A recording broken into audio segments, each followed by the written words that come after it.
I've just tried to just do my thing.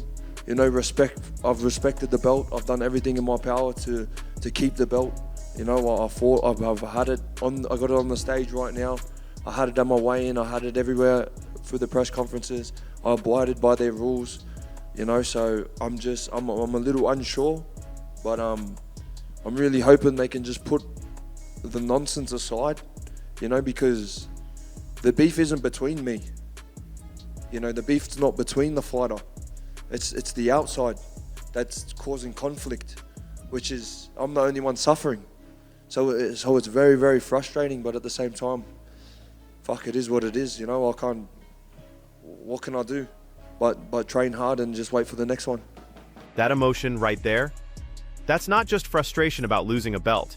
That's a fighter who broke his jaw in 2 places, couldn't eat for 4 months, missed his grandmother's funeral, and then got stripped of his title 48 hours before his fight. And the organization that stripped him, they'd already taken his sanctioning fees and flew their representative to Las Vegas. So what actually happened here? Because this story reveals something deeply broken about professional boxing.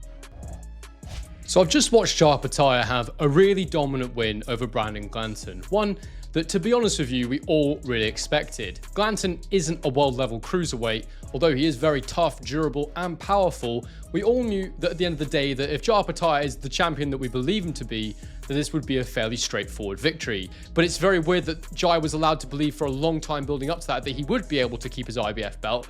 And frankly, if he'd known that he wasn't going to be able to keep his IBF belt in the first place, maybe he never would have signed for ZUFFA. So it's kind of dumb. The whole thing's dumb. It doesn't make any sense. I don't get why it's been done this way. Let's establish what we know. Jai Opetaia defended his IBF Cruiserweight title against Brandon Glanton on January 12, 2025 at the UFC Apex in Las Vegas. This wasn't just any defense. This was ZUFFA Boxing's 4th event ever, and their first world title fight. Opetaia came in as the IBF, WBO, and Ring Magazine champion. He left the ring that night with only 2 of those belts. The IBF stripped him on Friday, January 10th, less than 48 hours before the opening bell. Their reason? The belt placement at Thursday's press conference disrespected them. But here's what makes this story fascinating. The IBF representative was physically in Las Vegas when they made that decision. They'd accepted the sanctioning fees, they'd approved the fight, and then, at the last possible moment, they pulled the plug. I mean, there's no doubt that he's the best in the world, and he paid his sanctioning fees. You know, they flew a guy out here, and then, you know, saying they were disrespected at the press conference. The belt was in front of him the entire time, and he held it in his hand when he did the face-off. The ZUFFA belt was in the middle because nobody had it. He had the other 2 belts, and they were fighting for that one. So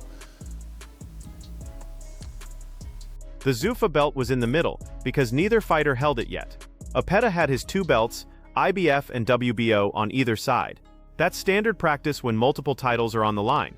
But apparently, that wasn't good enough. Now here's where it gets interesting. This wasn't about belt placement. This was about control. It was a particularly strange move by the IBF, and I just sort of wonder if they realized last minute, actually, this is very dangerous for us. It's almost like someone just suddenly woke up and went, hang on a second, are we really going to create an environment in which ZUFFA can exist and fighters can also sign for them and hold our belts? Because at the end of the day, if they can do that, then we're not going to last that long. Because eventually ZUFFA will sign everyone because they've got the most amount of money. They'll still be able to hold our belts. Eventually, they'll let our belts go and just fight for the ZUFFA belt, therefore making us redundant because they've clearly got all the best champions. It's a very difficult position for those governing bodies to be in. I understand why politically they would decide to not do both. The IBF knew exactly what they were doing. They waited until 2 days before the fight, when it was too late to change anything, when the promotional materials were printed, when the broadcast graphics were finalized, when Opetaia had already made weight. That's not a coincidence. That's strategy. Because if they'd made this decision 3 weeks earlier, ZUFFA could have adjusted. They could have negotiated. They could have restructured the fight. But 2 days out, there's no leverage left. The fighter takes the hit, the promotion looks chaotic, and the sanctioning body makes their point. We still run boxing. Except here's what the IBF didn't count on. Dana White doesn't negotiate with sanctioning bodies the way traditional boxing promoters do. Bob Arum, Oscar De La Hoya, Eddie Hearn, they all need those belts because their entire promotional model depends on sanctioning body cooperation. ZUFFA Boxing doesn't. They've got the UFC model to follow, where the promotion itself determines who's the champion. The belt isn't borrowed from a sanctioning body, it's owned by the organization. You know what? It's just a bit frustrating when the you know, the stuff with the IBF and, you know, just the politics. You know what I mean? Like, you know, I broke my jaw for this belt. You know, I fucking couldn't eat for 4 months. You know, I spent time away from my family, made sacrifices. I missed my nan's funeral. You know, she was in, you know, they don't see the sacrifices we've got to make for this shit. And then just to have a decision, oh, we're gonna strip him, it hurts, you know? Like they don't know the shit that I gotta go through, but, you know, we're here. We live by decisions and we're fucking ready for the next one. This is a fighter who earned it the hardest way possible and defended it against every mandatory challenger they threw at him. And the IBF's response? A press release on Friday night saying the belt was disrespected because it wasn't positioned prominently enough at a press conference. But let's talk about what really happened here, because the belt placement excuse is just cover for the real issue. The IBF, along with the WBC, WBA, and WBO, are terrified of ZUFFA boxing. They should be, because ZUFFA represents an existential threat to their entire business model. Well, what could we have done differently to you know, just like he said a minute ago, they plan to do that. 110% plan to do that. You come out. First of all, the belt was sitting right in front of him the entire press conference.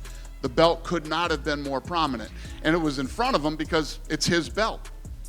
Those two were fighting for the ZUFFA belt. And then he held it in his hand during the face. I mean, we did everything the right way and the way that's supposed to be done. This is the core of it. Sanctioning bodies survive on sanctioning fees. They charge fighters a percentage of their purse, usually 3%, every time a title is on the line.